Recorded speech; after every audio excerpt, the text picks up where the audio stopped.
Carbohydrates, proteins, nucleic acids, lipids, कई तरह के कई क्लासेस ऑफ मॉलिक्यूल। और ये जो बायोमॉलिक्यूल्स है ये आपस में एक दूसरे से इंटरैक्ट करते हैं, कभी जुड़ते हैं, कभी रिएक्ट करते हैं, कभी टूटते हैं, कभी कुछ नया बना लेते हैं, कभी मुड़ जाते हैं, कभी फोल्ड हो जाते हैं और अलग अलग तरह के रिएक्शंस कराते हैं, अलग अलग तरह की प्रॉपर्टीज दिखाते हैं और इसी से सारा जीवन और जीवन का व्यापार चलता है। जब मैं बोल रहा हूं तो बोलने की प्रोसेस जो है, कितने सारे बायोमॉलिक्यूल्स ऐसे हैं जो रिएक्ट करके इस बोलने की प्रोसेस को एक्चुअली एग्जीक्यूट कर रहे हैं, हाथों को हिलाने की प्रोसेस को एग्जीक्यूट कर रहे हैं। जब आप सुन रहे हैं, देख रहे हैं, लिख रहे हैं, कितने सारे बायोमॉलिक्यूल्स ऐसे हैं जो अलग अलग तरह की कितनी सारी सैकड़ों प्रोसेसेस आपके शरीर में चला रहे हैं ताकि आप जो कहा जा रहा है उसे सुन सकें, देख सकें, लिख सकें। तो actually truly speaking the chemistry of biology is truly fascinating. जीवन की जो केमिस्ट्री है वो बहुत ही एक्स्ट्रॉर्डनरी और बहुत ही फैसिनेटिंग है।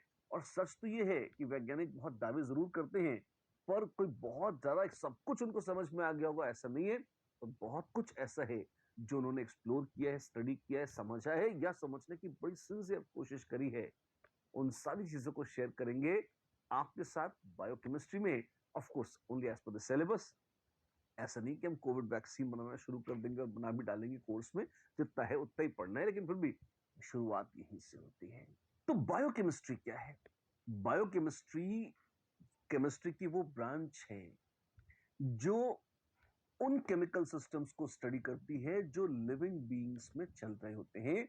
मतलब what goes on chemically within a living system.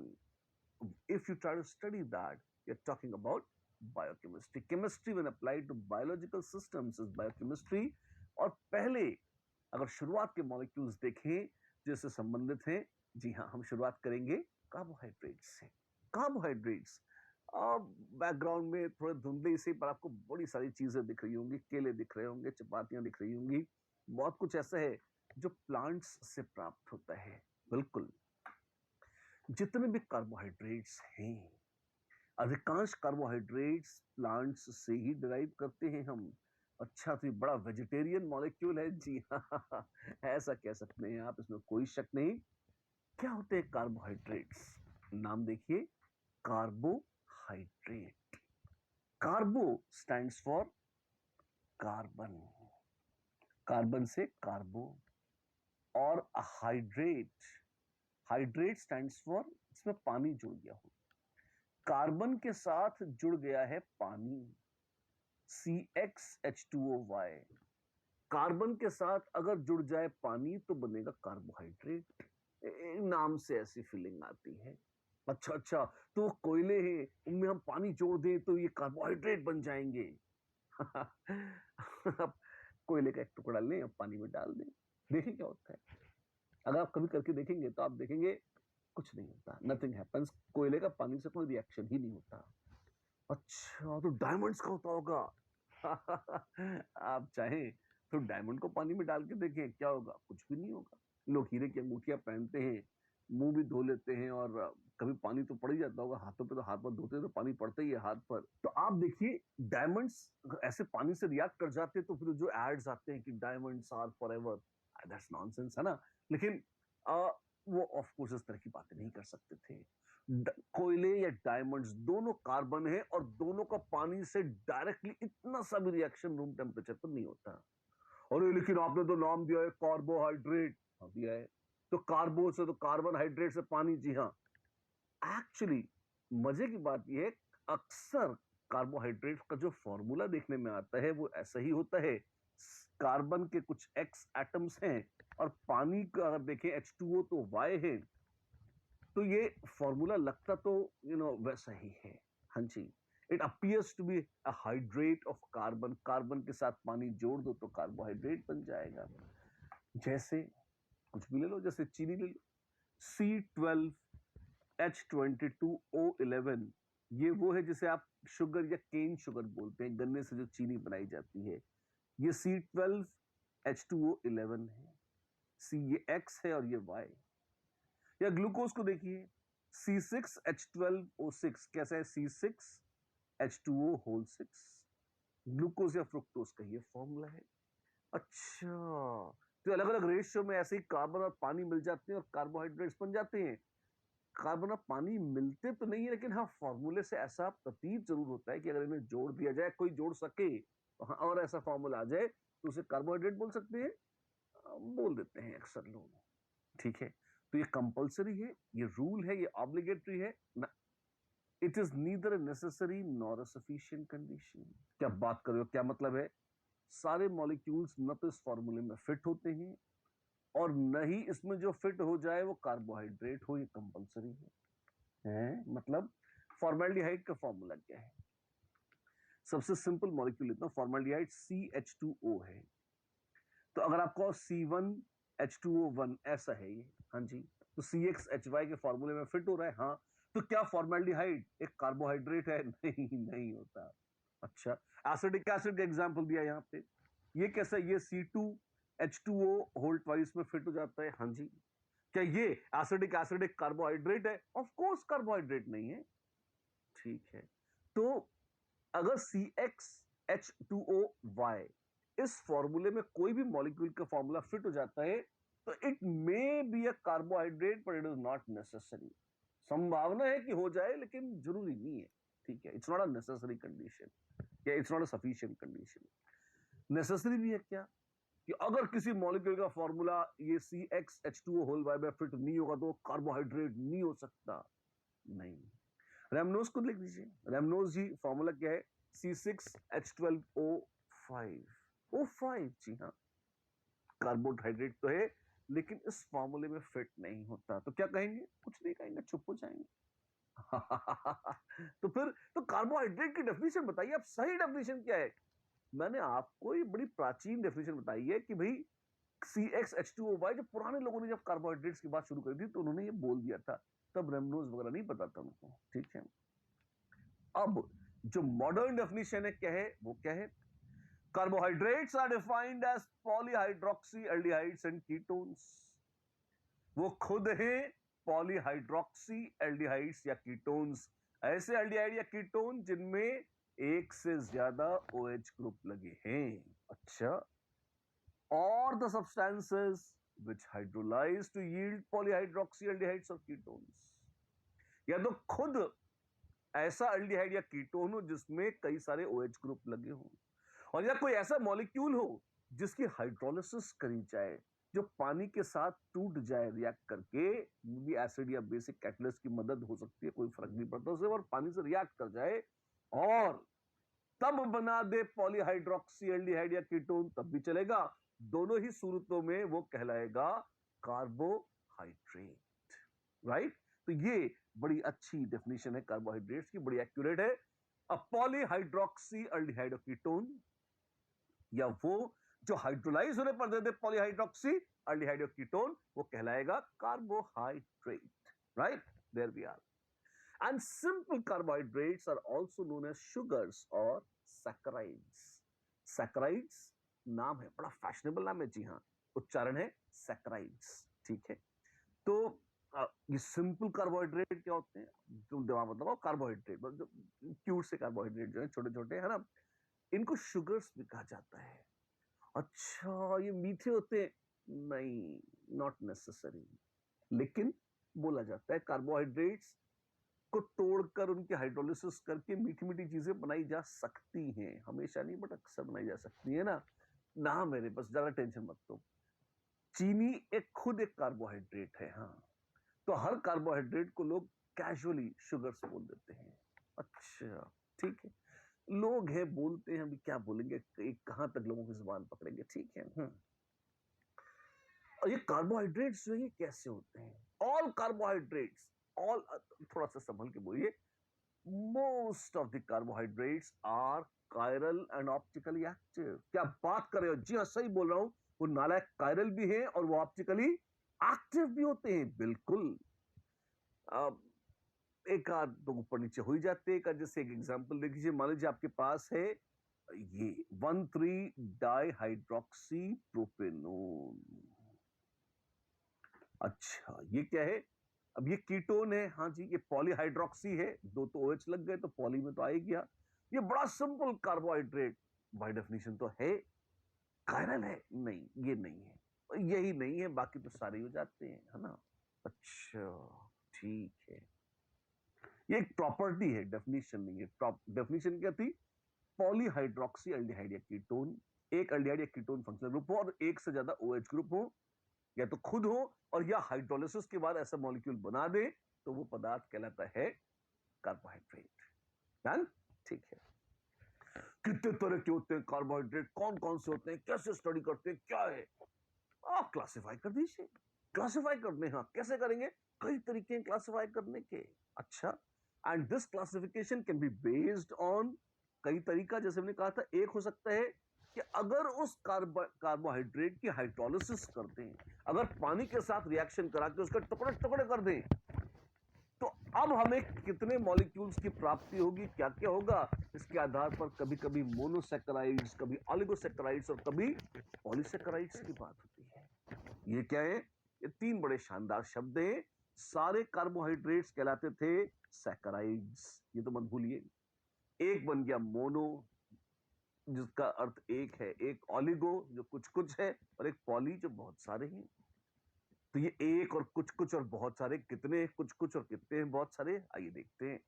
तो ये मोनोसैकेराइड्स क्या है, आइए देखते हैं। मोनो, ऑलिगो और पॉलीसैकेराइड्स तीनों को एक एक करके देखते हैं। Monosaccharides, the simplest carbohydrates that cannot be hydrolyzed further into smaller carbohydrates are called monosaccharides. ऐसे कार्बोहाइड्रेट्स भी होते हैं जिनको और टुकड़े, छोटे टुकड़े करके उनके और छोटू कार्बोहाइड्रेट्स बनाना चाहो तो वो नहीं बनेंगे, बस जितने उतने रह जाएंगे। सबसे छोटी यूनिट जो है वो कहलाती है मोनोसैकेराइड। वो कार्बोहाइड्रेट्स जिनको और टुकड़े करके, ऐसा ना हो कि एक के दो, दो के चार, और मतलब एक से एक मॉलिक्यूल दे दिया अगर उसका, और वो मोर देन वन मॉलिक्यूल्स अगर बना सकता होगा किसके, किसी कार्बोहाइड्रेट के हाइड्रोलिसिस पर, तब नहीं बोले। अगर जितना है बस उतना ही रह जाएगा, उससे छोटे टुकड़े करना संभव नहीं है, तो हम कहेंगे भाई साहब आप मोनोसैकेराइड हैं। ठीक है, हाँ हाँ हम मोनोसैकेराइड हैं। जैसे लोग ग्लूकोज खाते हैं, हाँ जी वो मोनोसैकेराइड है। फ्रुक्टोज हो गया, राइबोज हो गया, कई सारी चीजें हैं, ये सब के सब मोनोसैकेराइड्स हैं। अच्छा, इनके नाम याद कर रहे होंगे, हाँ जब करने होंगे तो करेंगे, आप उसकी चिंता मत करें, बट हाँ मोनोसैकेराइड्स हैं। ठीक है, अक्सर इस तरह से 6 या 5 मेंबर रिंग जो भी है, लोग इससे उसको डिनोट कर लेते हैं। और बिजलियां कैसे कड़क रही हैं, मतलब इसको तोड़ने की कोशिश कर रहे हैं तो टूट नहीं रहा, बस कितनी बिजलियां कड़का लो, कितनी भी तोड़ने की कोशिश करो, एक ही यूनिट है, मोनोसैकेराइड। ठीक है, जी लेंगे उसके साथ। ऑलिगोसैकेराइड क्या है? ये ऐसे मॉलिक्यूल्स हैं कार्बोहाइड्रेट्स के जिनकी अगर हाइड्रोलिसिस करें तो छोटे छोटे 2, 3, 4, 5 से लेकर 10 तक, 10 तक नहीं नहीं 10 तक एक तो खटखटाना होता है, नहीं, टिल 10 बोल रहा हूं। 2 से 10 मोनोसैकेराइड्स जिनके हाइड्रोलिसिस से मिले, उनको क्लासिफाई करते हो और कहें तुम ऑलिगोसैकेराइड हो, तुम कुछ कुछ मॉलिक्यूल देते हो मोनोसैकेराइड्स के, कार्बोहाइड्रेट्स के हाइड्रोलिसिस पर। और जो 10 से ज्यादा, और जो 10 से ज्यादा कार्बोहाइड्रेट के मॉलिक्यूल दे दें, वो कहलाते हैं पॉलीसैकेराइड्स। अच्छा ऐसा है, जी हाँ ऐसा है। तो carbohydrates that hydrolyse to produce 2 to 10 molecules of monosaccharides are called oligosaccharides, and those which produce more are called poly। ये क्या है? ये देखिए, एक लंबी चेन है कार्बोहाइड्रेट की, उस टुकड़े टुकड़े हो गए इसकी, और ये बबरे, ये क्या हुआ, हाइड्रोलिसिस करी, उससे टुकड़े कर दी, और ये सब अलग अलग चले गए। आप देखिए, ध्यान दें, गौर फरमाएं, अलग अलग चले गए, और इसमें कितने टुकड़े हो गए, 8-10 टुकड़े हो गए। भाई साहब कौन है वो? ऑलिगोसैकेराइड है। अच्छा, कुछ 5 और कुछ 6 मेंबर ड्रिंक्स हैं इसमें, ऐसे ही होता है, कहां से आ गए देखेंगे, अभी आगे पढ़ेंगे तब जान जाओगे विस्तार से कौन से फ्यूरानोस, पायरानोस ड्रिंक्स, बड़े फैशनेबल नाम है इनकी, बात करते हैं, ये इतनी है बस। ठीक है, तो carbohydrates that undergo hydrolysis to produce only 2 molecules, 2 बनाए डाइसैकेराइड, 3 बनाए तो ट्राइसैकेराइड, 4 बनाए भाई टेट्रा सैकेराइड, पेंटासैकेराइड, हेक्सासैकेराइड, और पूरे खानदान को इन जनरल मिला के ऑलिगोसैकेराइड्स ऐसे बोल देते हैं। ठीक है, I mean not a big deal, yes of course not a big deal। बिल्कुल। जैसे देखिए स्यूक्रोज, वो केन शुगर, चीनी जो आप खाते हैं इतने आराम से प्यार से मिठाइयों में डालकर, चाय में घोल के, शरबतों में डाल के, वो एक डाइसैकेराइड है। मतलब अगर आप उसके टुकड़े करेंगे तो आपको एक मॉलिक्यूल ग्लूकोज का और एक और मॉलिक्यूल फ्रुक्टोज का मिलेगा। दो मॉलिक्यूल मिलते हैं कार्बोहाइड्रेट्स के, तो डाइसैकेराइड का एग्जाम्पल है शुगर। आपने तो कहा था वो ऑलिगो है, अरे बाबा रे वो तो है ही डाइसैकर। पूरा अगर डोमेन देखेंगे, अगर ये ऑलिगो है तो उसका एक छोटा सा सबसेट है डाइसैकेराइड। ऑलिगो में डाई ट्राई टेट्रा देकर तक जो है सब कुछ मिलाकर ऑलिगो है। तो हाँ, वो डाइसैकेराइड भी है, और आप चाहें तो बोल सकते हैं कि it is also a part of family which belongs to ऑलिगोसैकेराइड्स।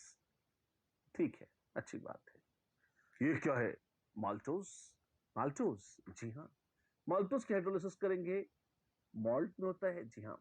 और तो इसमें ग्लूकोज के दो दो मॉलिक्यूल, वहां पे फ्रुक्टोज मिल रहा था, एक फ्रुक्टोज एक ग्लूकोज, डबल ग्लूकोज मिले, मॉल्टोज। अच्छा ऐसा है, जी हाँ। बहुत सारे नाम होते हैं, जान जाएंगे धीमे धीमे। अभी तो पॉलीसैकेराइड्स के दर्शन कर लीजिए। Carbohydrates that produce a large number of monosaccharides, at least more than 10 on hydrolysis are called polysaccharides. ठीक है। स्टार्च, सेल्यूलोज, ग्लाइकोजन, कई सारे एग्जाम्पल्स। स्टार्च कहाँ होता है? वेल, अगर पता नहीं आपने कभी कोशिश करी है नहीं, पर आप कोई किसी आलू को छील लीजिए, take a potato, peel it, उसके स्लाइसेस काटिए, उसे पानी में थोड़ा सा वॉश करके देखिए, रगड़ के देखिए, तो पानी में कुछ वाइट वाइट वाइट वाइट कुछ आपको एक पदार्थ मिलेगा, स्टार्च है वो।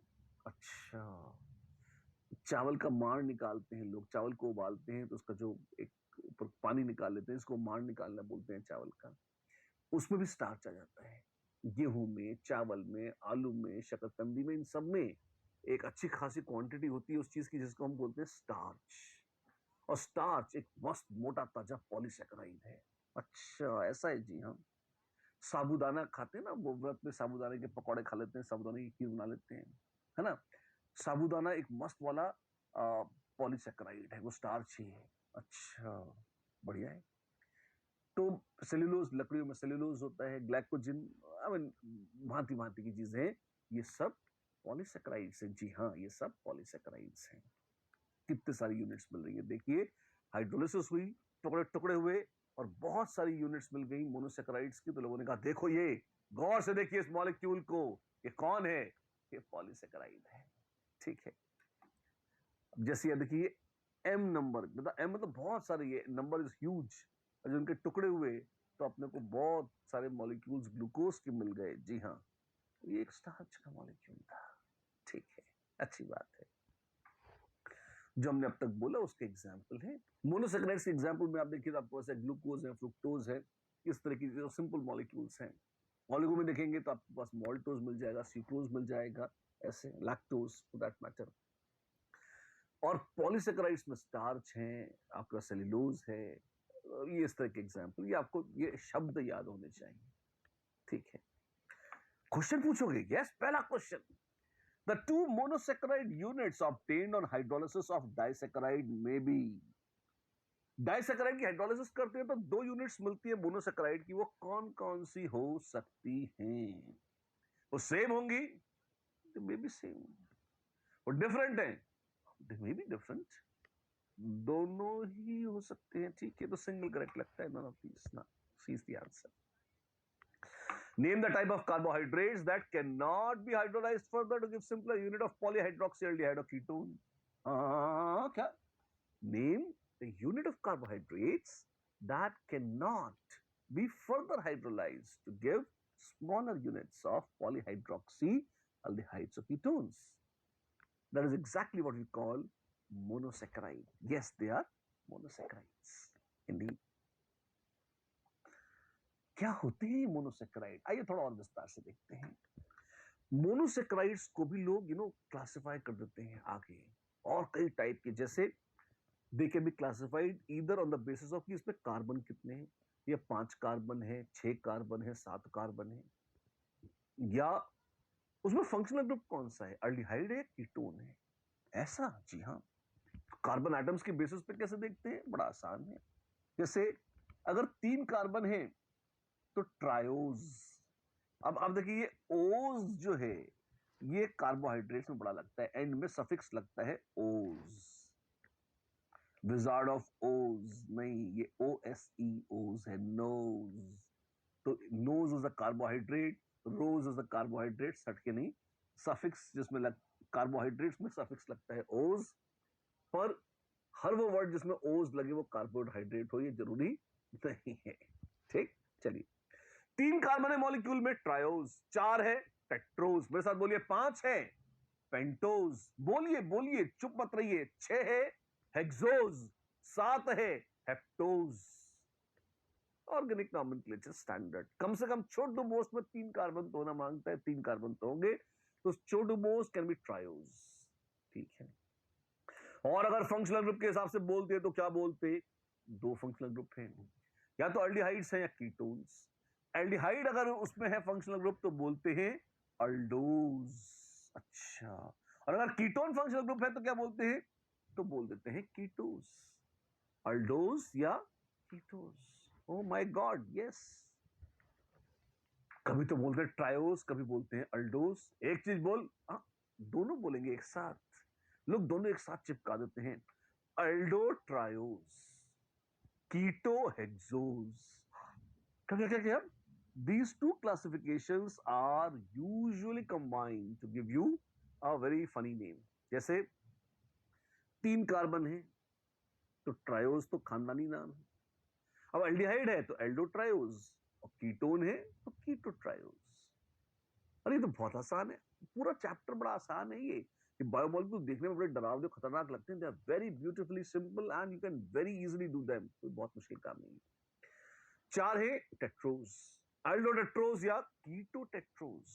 5 है तो पेंटोज, एल्डोपेंटोज या कीटोपेंटोज। ऐसे आ जाता है, राइट राइट। भाई हेक्सोज हेप्टोज भी वही है, aldo hexose, keto hexose, aldo heptose, keto heptose. Not a big deal, come on यार। ठीक है, तो अगर एक 4 कार्बन अल्डोज है तो क्या बोलेंगे उसे? Aldo tetrose. 5 कार्बन का कीटोज है तो क्या बोलेंगे? पेंटो कीटोज या कीटो पेंटोज। जी हाँ, कीटो पेंटोज, बिल्कुल। एल्डो कीटो पहले आएगा, संख्या बाद में आएगी। एक क्वेश्चन, बिल्कुल। द गिवन स्ट्रक्चर इज, कौन है ये? गौर से देखो इस मॉलिक्यूल को। वेल 1 2 3 4 5 6 कार्बन है, ये हेक्सोज है। एल्डिहाइड है कीटोन, कीटोन है, कीटो हेक्सोज है ये। तो भाई साहब कौन है? वो कीटो हेक्सोज है। ठीक है, एक तो ये था।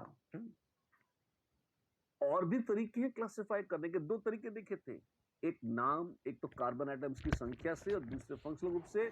और दोनों को अलग अलग करने की वजह हमने मर्ज करके एल्डो हेक्सोज वगैरह बोलना शुरू कर दिया। बहुत ही अच्छा है। एक और प्यारा सा नाम होता है, कभी कभी इन्हें रिड्यूसिंग शुगर्स या नॉन रिड्यूसिंग शुगर्स भी बोलते हैं। व्हाट? जी हाँ, रिड्यूसिंग शुगर्स या नॉन रिड्यूसिंग शुगर्स बोलते हैं। 2 बड़े मशहूर ऑर्गेनिक केमिस्ट्री के रिएजेंट हैं, एक टॉलेंस रिएजेंट और दूसरा फेलिंग्स सॉल्यूशन। अच्छा, टॉलन महाराज क्या बोल गए थे? बहुत कुछ बोल गए थे बेचारे, है ना। AgNH3 होल ट्वाइस प्लस, ये कलरलेस सॉल्यूशन जो है ये कहलाता है टॉलेंस रिएजेंट। और अगर आप इसमें कोई रिड्यूसिंग शुगर डाल दें और जेंटली वाटर बाथ में से गर्म करें तो आपको मिल जाएगा सिल्वर मिरर।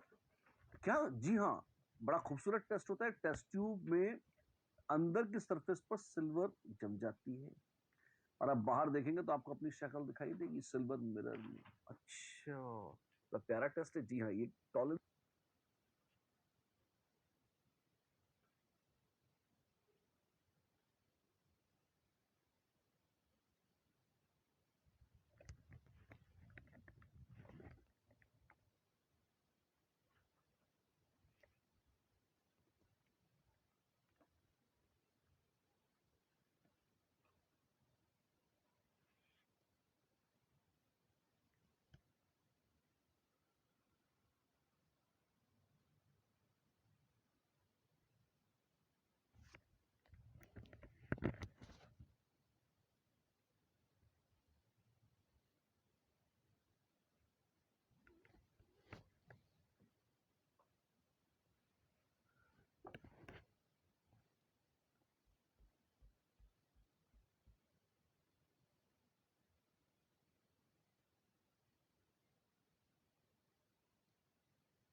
रिएजेंट टेस्ट कहलाता है।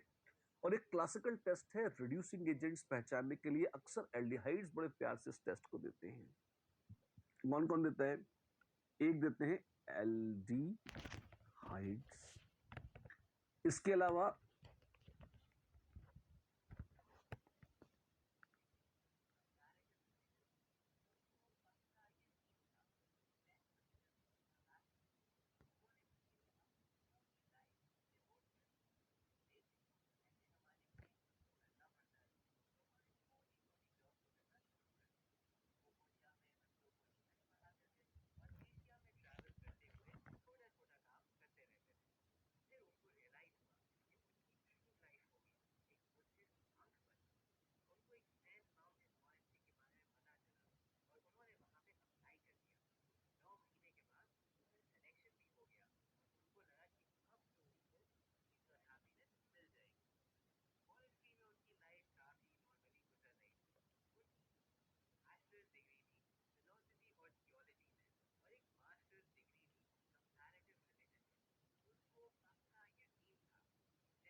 अल्फा हाइड्रोक्सी कार्बोनाइल्स भी इसे देते हैं।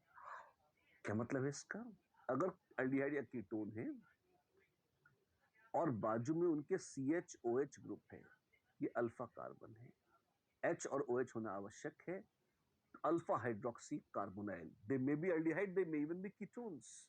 और कार्बोहाइड्रेट्स में तो भर भर के OH ग्रुप लगे होते हैं। हाँ जी, वो भी टॉलरेंस टेस्ट दे देते हैं। क्या बात कर रहे हो तुम? सही बोल रहा हूं, वो भी टॉलरेंस टेस्ट दे देते हैं। अच्छी बात है। तो ये रिड्यूसिंग शुगर्स कहलाते हैं।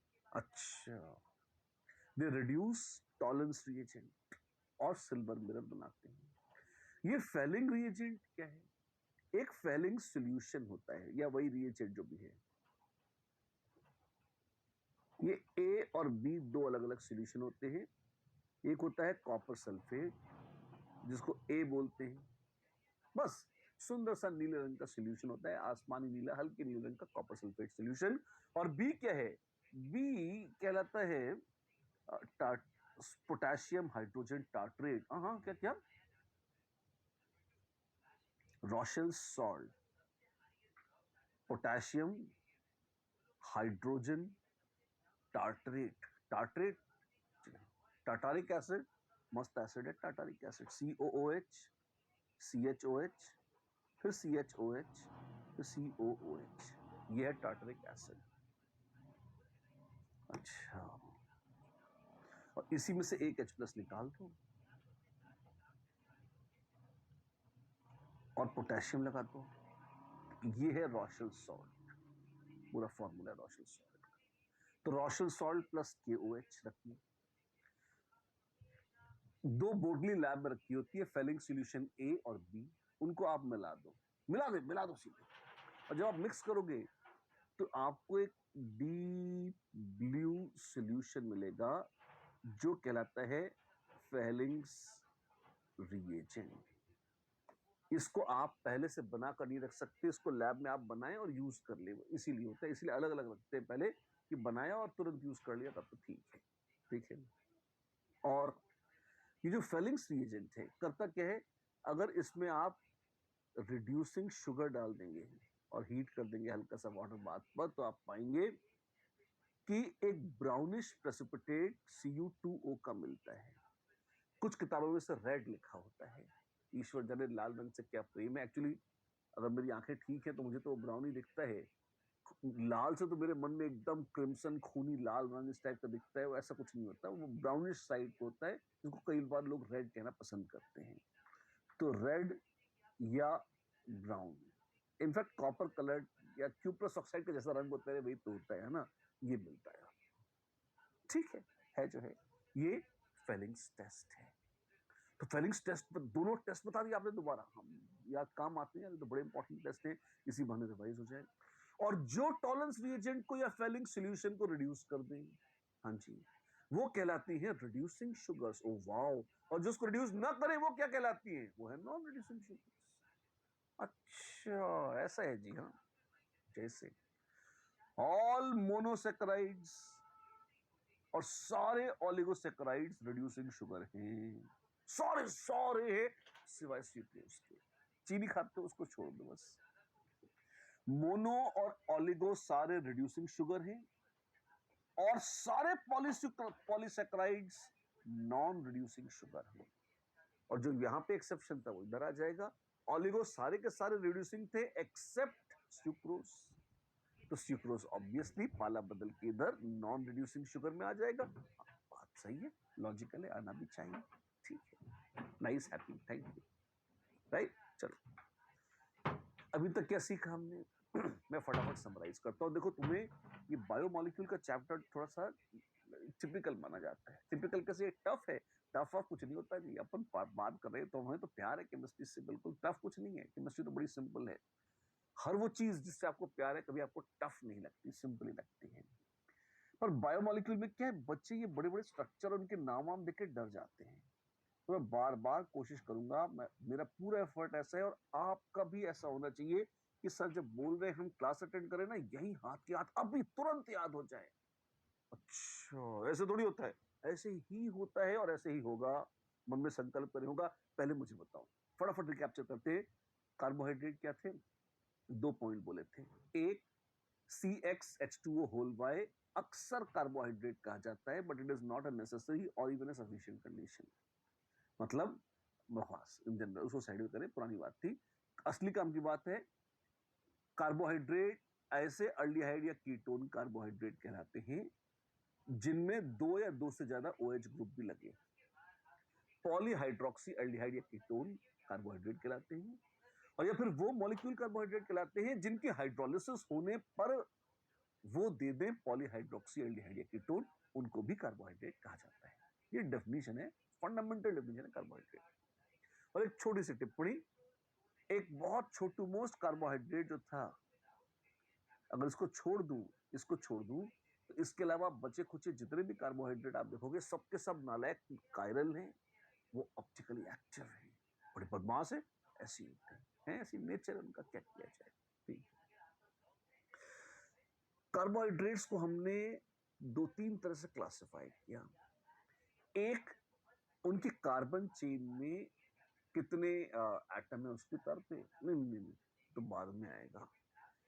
कार्बोहाइड्रेट्स को पहले हमने कहा कि या तो ये मोनोसैकेराइड्स हैं या ओलिगोसैकेराइड्स हैं या पॉलीसैकेराइड्स हैं, जिनकी फर्दर हाइड्रोलिसिस करके और छोटे कार्बोहाइड्रेट के मॉलिक्यूल न मिले तो मोनोसैकेराइड, और जिनकी हाइड्रोलिसिस करें और छोटे छोटे दूसरे कार्बोहाइड्रेट के मॉलिक्यूल प्राप्त हो जाए, 2 4 5 10 तक 2 to 10 मॉलिक्यूल्स प्राप्त हो जाए तो बोलते हैं ओलिगोसैकेराइड, और 11 या उससे ज्यादा मॉलिक्यूल्स प्राप्त हो तो बोल देते हैं पॉलीसैकेराइड्स। ठीक है, फिर बात चली मोनोसैकेराइड्स की। एग्जांपल दो, सबके सबके दो दो तो दे दें। मोनोसैकेराइड्स ग्लूकोज और फ्रुक्टोज, गैलेक्टोज वगैरह भी होते हैं। ओलिगोसैकेराइड वेल लैक्टोज है या सुक्रोज है, ये हो गए ओलिगोसैकेराइड्स। अब पॉलीसैकेराइड्स तो भारी भरकम स्टार्च है, सेल्यूलोज है, ये सब पॉलीसैकेराइड्स हो गए। ठीक है, अब बात आती है मोनोसैकेराइड्स की। मोनोसैकेराइड्स में ये था, दो तीन तरह से क्लासिफाई होते हैं। कार्बन चेन में कार्बन गिन लो, उनकी संख्या के आधार पर, जैसे 3 कार्बन है तो ट्रायोज, और 6 हैं तो हेक्सोज, और 10 है तो डेकोज। मोस्टली 6-7 तक की नौबत आती है, 10 तक की नौबत आती नहीं है। ठीक है, फिर था एल्डिहाइड है कीटोन। एल्डिहाइड है तो एल्डोज, और कीटोन है तो कीटोज। उनको जोड़ के लिखें तो एल्डोहेक्सोज, कीटो ट्रायोज, इस तरह के भी नाम दिए जाते हैं। ठीक है, मजा आया। ये मोनोसैकेराइड्स की बात। पर सारे कार्बोहाइड्रेट्स को एक और तरीके से भी क्लासिफाई किया जाता है। कैसे? रिड्यूसिंग शुगर्स और नॉन रिड्यूसिंग शुगर्स। वाओ! और रिड्यूसिंग शुगर्स क्या है? टॉलरेंस रिएजेंट या फेलिंग सॉल्यूशन, जो बड़े क्लासिकल एल्डिहाइड को टेस्ट करने के लैब रिएजेंट्स होते हैं, दोनों में से किसी भी रिएजेंट को जो रिड्यूस कर दे वो कहलाएगा, हाँ क्या कहलाएगा? वो कहलाएगा रिड्यूसिंग शुगर। और जो उनको रिड्यूस न करे वो क्या कहलाएगा? वो कहलाएगा नॉन रिड्यूसिंग शुगर। अच्छी बात है। कौन रिड्यूसिंग और कौन नॉन रिड्यूसिंग? सारे पॉलीसैकेराइड्स नॉन रिड्यूसिंग हैं, और सारे मोनोसैकेराइड्स और ओलिगोसैकेराइड्स रिड्यूसिंग शुगर है। सारे सारे बड़ा आसान है। मोनो और ओलिगो रिड्यूसिंग है, और पॉलीसैकेराइड नॉन रिड्यूसिंग है। एक एक्सेप्शन है सुक्रोज। सुक्रोज ओलिगोसैकेराइड जरूर है, और वो नॉन रिड्यूसिंग शुगर है, वो रिड्यूसिंग नहीं है। इतना ही देखा है अब तक। खुश हो? हाँ हाँ, बहुत खुश हैं। तो आइए एनर्जी को बढ़ाते हैं, देते हैं नया बूस्ट। हम हैं ग्लूकॉन डी की शक्ति। नहीं, हम विज्ञापन नहीं करें, लेकिन फिर भी उसमें होता क्या है? उसमें एलिजिबली ग्लूकोज होता है। तो देखते हैं क्या है ग्लूकोज। सबसे पॉपुलर, सबसे फेवरेट, सबसे क्रूशियल मॉलिक्यूल है ग्लूकोज का। It is the most common monosaccharide. How lovely. It is also known as dextrose. क्यों? इसका सोल्यूशन डेक्स्ट्रो रोटेटरी होता है। प्रकृति में जो पाया जाता है उसमें रेसिमिक मिक्सचर नहीं होता। अधिकांश जो मॉलिक्यूल मिलता है वो डेक्स्ट्रो रोटेटरी ज्यादा मिलता है, इस वजह से इसका नाम पॉपुलरली डेक्सट्रोज होता है। ठीक है, ये रिड्यूसिंग है नॉन रिड्यूसिंग? बोला था ना, सारे मोनोसैकेराइड्स रिड्यूसिंग है, तो ये भी रिड्यूसिंग शुगर है। ठीक है, कहां मिलता है? हर फल में प्राप्त होता है। कैसा? कर्मों के फल में? ये कर्म के फल अलग होते हैं, है ना। फ्रूट्स में, पेड़ पौधों के जो फ्रूट्स होते हैं, जो स्पेशली जो पके हुए मीठे फ्रूट्स होते हैं, उनमें तो निश्चित होता ही होता है।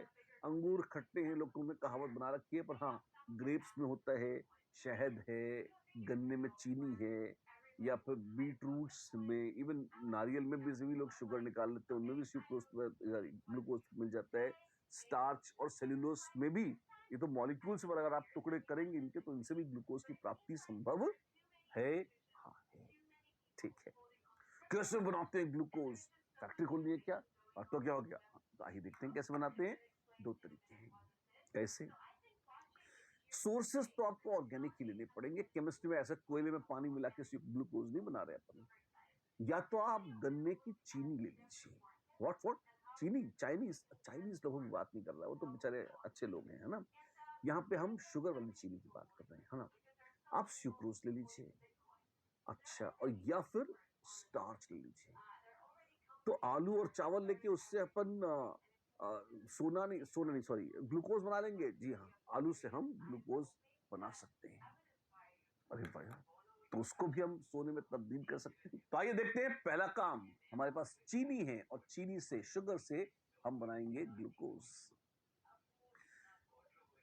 Acid hydrolysis of cane sugar produces glucose from sucrose. कैसे? सुक्रोज में आप पड़ा रहने दीजिए। अच्छा, ये तो गन्ने ही को सड़ने दीजिए, मतलब थोड़ा ओवर राइप हो जाने दीजिए, और या फिर आप गन्ने का जूस निकालिए, उससे चीनी सुक्रोज निकाल लीजिए। एक ऐसा सोल्यूशन लीजिए इसमें पानी तो ऑफ कोर्स होगा ही, हल्का सा एसिड डाल दीजिए। आप पाएंगे उसकी हाइड्रोलिसिस धीमे होती है, तुरंत ही आराम से तसल्ली से होती है, पर हो जाती है। दो मॉलिक्यूल्स बनते हैं, एक ग्लूकोज और एक फ्रुक्टोज। फ्रुक्टोज, जी हाँ, फ्रूट्स में बड़ा होता है फ्रुक्टोज। एक एक मोल ग्लूकोज फ्रुक्टोज का बनता है, और फ्रुक्टोज तो बहुत ही मीठा भी लगता है। क्या बात करते हैं, जी हाँ बिल्कुल। तो जैसे आप चाय बना रहे हो, आप चाय को खूब उबाले, आराम से बढ़िया से पकने, जैसे चाय को पकाना बोलते हैं। तो कई बार कई बार तो क्या, कभी कभी लोग कहते हैं कि पकाने से चाय मीठी हो जाती है। कैसे? एक्चुअली सुक्रोज की अगर हाइड्रोलिसिस होगी और उसमें ग्लूकोज और फ्रुक्टोज बनेगा, तो ओवरऑल जो मिक्सचर होता है ना ग्लूकोज फ्रुक्टोज का, ये आपको बहुत मीठा लगता है, even as compared to cane sugar, या जो चीनी है उससे भी मिठास बढ़ जाती है, ऐसा लगता है। एक्चुअली उसके केमिकल बेसिस है। क्यों? क्योंकि जो शुगर है उसकी हाइड्रोलिसिस हो जाती है। दूसरा ऑप्शन है कि आप स्टार्च से भी ग्लूकोज बना सकते हैं। क्या बात कर रहे हो? जी हाँ, स्टार्च से बना सकते हैं। कैसे? अब स्टार्च में पॉलीसेकेराइड एक लंबा चौड़ा कॉम्प्लेक्स मॉलिक्यूल है, बिल्कुल सिंपल हाइड्रोलिसिस से काम नहीं चलेगा। सिंपल आप पानी में हल्का सा एसिड टपका देंगे, नींबू निचोड़ देंगे और सोचेंगे हाइड्रोलिसिस हो जाएगी? नहीं, एंजाइम्स यूज होते हैं, एंजाइमेटिक एक्शन। ये एंजाइम्स क्या बला है? ये लंबे चौड़े ऑर्गेनिक मॉलिक्यूल्स हैं जो कैटलिस्ट्स का काम करते हैं। तो enzymes giant biomolecules, at least biomolecules which function as catalysts, are typically called enzymes. तो एक एग्जांपल है डायस्टेज। क्या स्ट्रक्चर है उसके चक्कर में मत पड़िए, नाम है बस। एक डायस्टेज है जो क्या करता है, स्टार्च को तोड़ देता है मॉल्टोज में। मॉल्टोज में, जी हाँ, मॉल्टोज तो एक डाइसेकेराइड था, जी हाँ एक डाइसेकेराइड है। तो लंबे चौड़े स्टार्च के बहुत सारे जायंट मॉलिक्यूल्स को टुकड़े टुकड़े टुकड़े टुकड़े करके खूब सारे वो मॉल्टोज बना देता है। और मॉल्टोज को तोड़ने के लिए एक दूसरा एंजाइम लाते हैं, मॉल्टेज। अच्छा, मॉल्टेज मॉल्टोज के भी टुकड़े करता है और बना देता है ग्लूकोज। अरे वाह! तो पॉलीसेकेराइड से डाई और डाई से मोनो, जी हाँ। स्टार्च जो पॉलीसेकेराइड था वो हाइड्रोलाइज होकर बनाएगा मॉल्टोज। किसकी मदद से? डायस्टेज की मदद से। एक एंजाइम है जिसका नाम है डायस्टेज, डायस्टेज।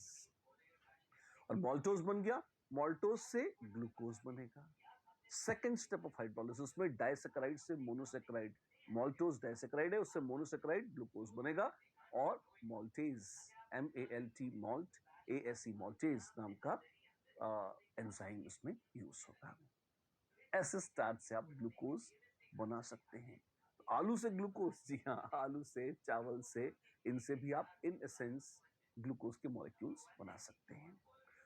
ये तो बड़ा अच्छा है, पर अब एक बात बताइए, ग्लूकोज का स्ट्रक्चर कैसा होता है? बड़ा प्यारा होता है, खाने में बहुत मजा आता है, नहीं खाने में मजा आता होगा। स्ट्रक्चर कैसा होता है?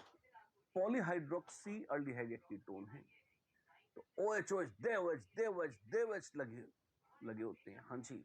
और एल्डोहेक्सोज है, ये एल्डिहाइड है, जी हाँ ये एक एल्डिहाइड है। तो कैसा एल्डिहाइड है? तो सबसे पहले आप देखिए, आपके पास होगा CHO, एक एल्डिहाइड ग्रुप।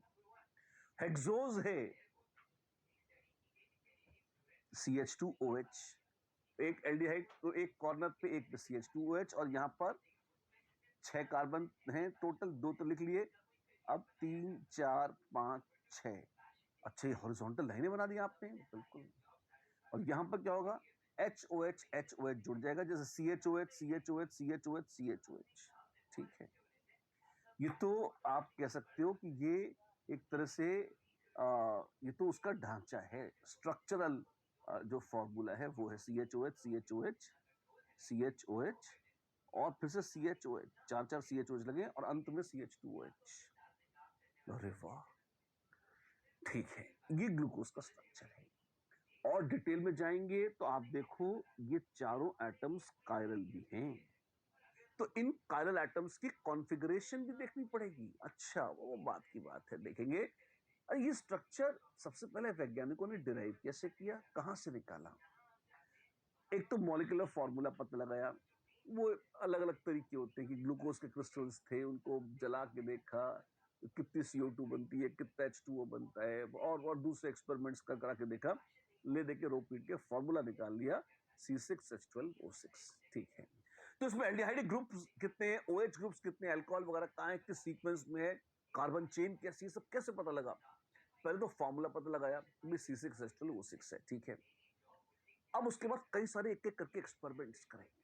जैसे अगर आप रेड फास्फोरस और आयोडीन विथ वाटर इसके साथ गर्म करें हैं, हाँ, रिएक्शन होता है, P प्लस आयोडीन बनाता है Pi3, और Pi3 जब पानी के साथ रिएक्ट करता है ना, पता है क्या बनाता है? क्या? H3PO3 plus HI। और ये जो HI है ये बड़ा मस्त रिड्यूसिंग एजेंट है, अल्कोहल के साथ HI रिएक्ट कर सकता है। अच्छा, और क्या बनाएगा? अल्केन और पानी और आयोडीन, ऐसा ये बनाता है। तो HI अल्कोहल्स को रिड्यूस करके अल्केन्स तक बना सकता है। जी हाँ, वो अल्कोहल्स को रिड्यूस करके अल्टीमेटली रो पीट कर कैसे भी ऊपर अल्केन बना देता है। तो alcohols are reduced to alkanes, yes. यही नहीं, aldehydes and ketones are also reduced to alkenes. अच्छा, तो HI can reduce A alcohols, B aldehydes, and C ketones to alkenes. Yes. तो ये जो HI पैदा हुआ है इतना सारा था मात्रा में, ये एकदम मस्त रिडक्शन कराएगा ग्लूकोज का। उस चक्कर में क्या होगा, ग्लूकोज को रिड्यूस करेगा तो HI का ऑक्सीडेशन से आयोडीन बनेगी, और वही आयोडीन फिर से यहां आ जाएगी। फास्फोरस पड़ा ही हुआ है रेड वाला, फिर से रिएक्ट करेगी, फिर Pi3 बनाएगी, फिर पानी पड़ा है, फिर HI बनेगा। HI बार बार रक्त बीज की तरह बनता जाएगा, है ना, और बार बार देर रिडक्शन ग्लूकोज को रिड्यूस कर देगा। ऑन प्रोलॉन्ग्ड हीटिंग, देर तक गर्म करिए आप रेड फास्फोरस और HI को, आप पाएंगे ग्लूकोज से आपको हेक्सेन, आपको नहीं पता स्ट्रक्चर क्या है, पर आपको ग्लूकोज को हीट करने पर नॉर्मल हेक्सेन, सिंपल हेक्सेन मिल जाती है।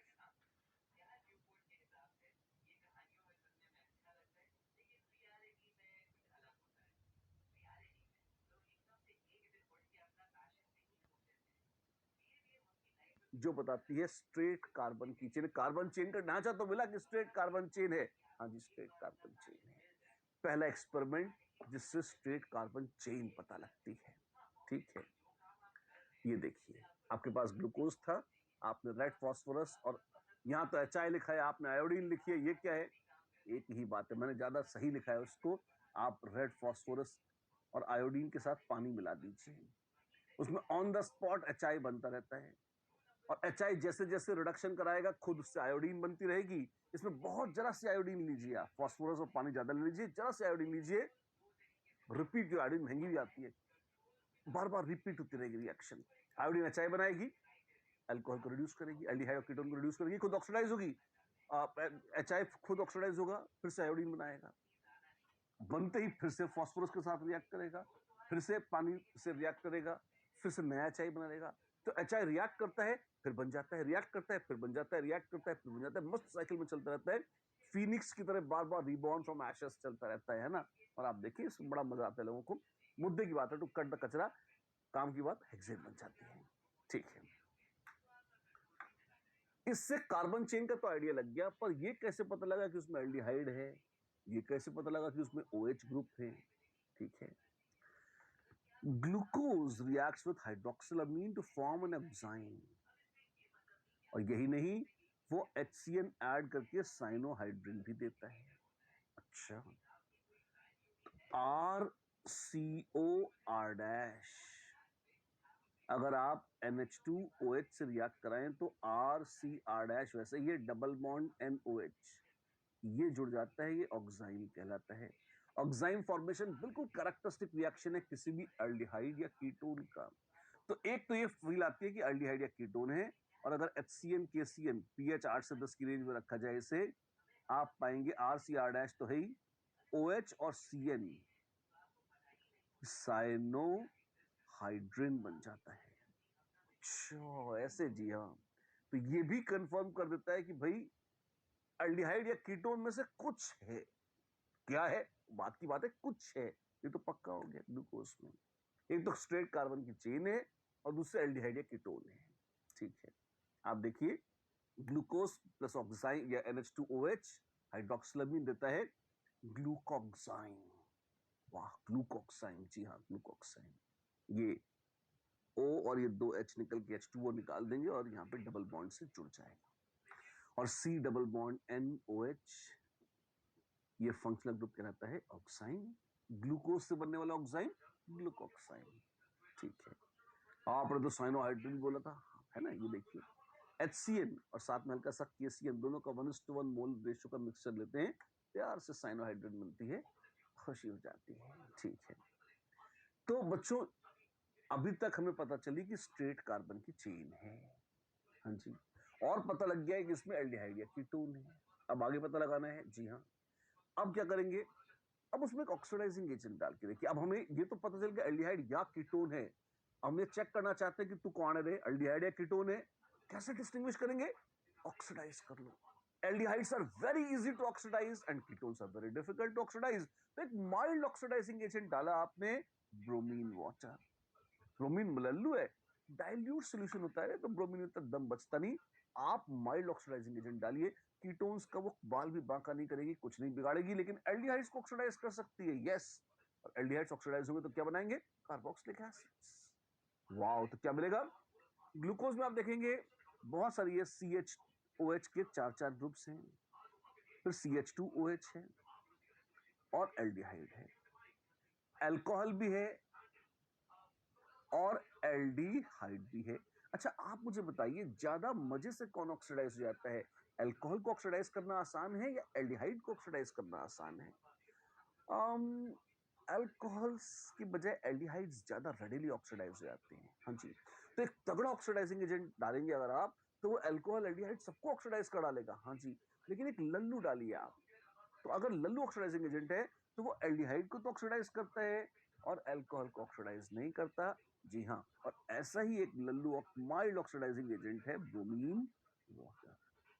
तो वो CHO को ऑक्सीडाइज करके COOH बना देता है। ओ माय गॉड, और बाकी बाकी तो जैसे हैं वो वैसे के वैसे ही पड़े रहते हैं। Right, fantastic. And this indicates that the carbonyl group is present as an aldehyde group. Yes, it does indicate that carbonyl group is present as aldehyde. 3 पापड़ बेले हैं। रेड फॉस्फोरस आयोडीन पानी या रेड फॉस्फोरस अच्छा जैसे लोग लिखते हैं, उसका मिक्सचर से कराया रिडक्शन। कार्बन चेन एनेक्सेन मिल गई, लोगों ने कहा स्ट्रेट चेन है। फिर साइनोहाइड्रिन फॉर्मेशन चेक करी या ऑक्साइन बना के देखा, तो उससे पता चल गया एल्डिहाइड या कीटोन है। उनमें से कौन है, तो ब्रोमीन वाटर डाला और ब्रोमीन वाटर डिकलराइज कर दिया उसने, तो ग्लूकोज ऑक्सीडाइज होकर ग्लूकोनिक एसिड बना गया। ओ माय गॉड, इतने प्यार से इतने लल्लुओं के साथ ऑक्सीडेशन हो गया, तो फिर ये कीटोन नहीं हो सकता, ये तो एल्डिहाइड है, तो एल्डिहाइड कंफर्म हो गया। और एल्डिहाइड एक कोने में जाकर बनता है, तो हाँ जी, एक CHO एक कोना तो पक्का हो गया हमारा। और स्ट्रेट कार्बन की 1 2 3 4 5 6 चेन है, 1 2 3 4 5 6, ये पक्का हो गया। क्या क्या न सहे हमने सितम आपकी खातिर। आइए देखते हैं अगला, ये क्या है। ब्रोमीन वाटर से ग्लूकोज बना रहा है ग्लूकोनिक एसिड। ठीक है जी, खुशी हो रही है हमें। फिर क्या है, अब हमें OH ग्रुप्स पर शक है कि ऑक्सीजन है तो भर भर के, पर किस रूप में है, कहीं वो ईथर तो नहीं है, वो अल्कोहल है तो कितनी है, ये कैसे चेक करेंगे। अब हमने ठानी OH ग्रुप का रिएक्शन कराने की। ओ वाओ, हमने एसिटाइलेशन कराया। कैसे? हमने एसिटिक एनहाइड्राइड अथाह मात्रा में उसमें एसिटिक एनहाइड्राइड घोट दिया, घोल दिया, मिला दिया। क्या होगा उससे? ROH। और अगर आप रिएक्शन करा रहे हैं किससे? CH3 COO COCH3 से। अच्छा, क्या है आपके पास? आपके पास है ROH। ठीक है, क्या होगा? रिएक्ट कर जाएंगे। क्या मिलेगा? अल्कोहल है, बिल्कुल। आप ये देखिए, एसिड टुकड़ा निकल जाएगा और ये जुड़ जाएंगे। क्या मिलेगा? ROH हट जाएगा, COCH3। OH बदलकर OCOCH3 बन जाएगा। ठीक है, तो ये जो अल्कोहल ग्रुप था, हमारे पास था ROH, अब वो बदल के बन गया ROCOCH3 बन गया है। अच्छा, तो ये तो एसिटेट ग्रुप लग गया है। जी हाँ, ये तो अल्काइल एसिटेट है। बिल्कुल, अगर ये अल्काइल एसिटेट है, अब बढ़िया सेट है मामला। तो हम क्या कहेंगे कि हमारे पास ग्लूकोज था अथाह एसिडिक एनहाइड्राइड डाला, घोट दिया और चेक किया, मोलर मास वगैरह निकाल के चेक किया कि भैया कितने एसिटेट ग्रुप लगे हैं, और पता चलता है 5 लगे हैं। कितने एसिटेट थे? 5। अच्छा, ग्लूकोज 1 और एसिटेट 5। जी हाँ, तो उस पांचों में OH है। और ये ऐसा है, जी हाँ बिल्कुल। और आप देखिए, अगर ग्लूकोज अपने आप में स्टेबल ग्रुप है, अच्छा OH ग्रुप 5 है वो तो ठीक है, पर लोगों को डाउट आ सकता है कि भाई शायद एक ही कार्बन से दो OH जमा हो। ये संभव नहीं है। क्यों? इसको कहते हैं जेमिनल डायोल, और ये होता है अनस्टेबल, ये जिंदा नहीं बचते। तो एक बात पक्की है भाई, कि एक एल्डिहाइड है और 1 2 3 4 5 6, 1 2 3 4 5, तो एक कार्बन ऊपर एल्डिहाइड का 6 कार्बन, और यही नहीं 5 OH ग्रुप है, ये पक्का हो गया। और अगर उसको जिंदा बचना है तो पांचों OH ग्रुप्स को अलग अलग कार्बन पर लगना होगा। क्यों? एक ही कार्बन पर लग गए तो जेमिनल डायोल बन जाएगा जो अनस्टेबल होगा, और ग्लूकोज तो स्टेबल होता है, अनस्टेबल नहीं होता। इसका मतलब पांचों अलग अलग पर लगे हैं। HH और लगा दो, तो कचरे की तरह भर देते हैं HH तो।